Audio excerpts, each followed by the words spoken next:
Just try to imagine a world where a next-gen fighter jet is able to penetrate deep into enemy territory, sending ahead one drone to decommission any potential electronic threats, having another one trail to keep an eye on the squad's rear, and keeping two to flank the main aircraft as potential decoys or defensive deterrents. Of course, this is only one potentiality for these kinds of missions.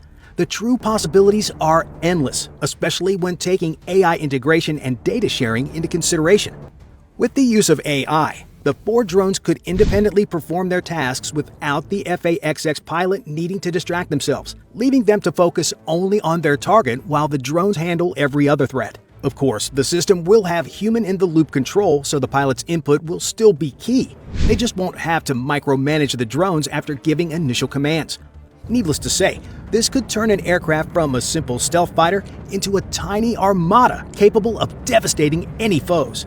But with the Navy leading the way in future air combat, this has led many to wonder just what the Air Force is doing. After all, they're supposed to be the main avionic branch of the military. Well, if the 5th-generation stealth jets proved anything, they kind of are. Or at least have been for the last 3 decades. Fighters like the F-22 have dominated the skies, while innovations from the Air Force have kept aircraft technology advancing non-stop. So, it made perfect sense when they announced that they would be leading the world in 6th-generation fighters via the Next Generation Air Dominance, or NGAD, initiative. Basically, everything that we've discussed today were the intentions for the NGAD. However, the initiative has been faced with a series of setbacks.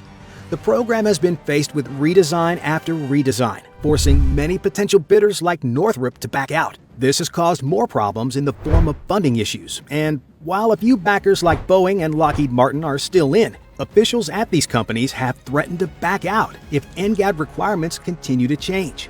Meanwhile, though an official contractor has yet to be announced on the F-22, no one has backed out either, with many fully invested in the project and convinced that it will move ahead as scheduled.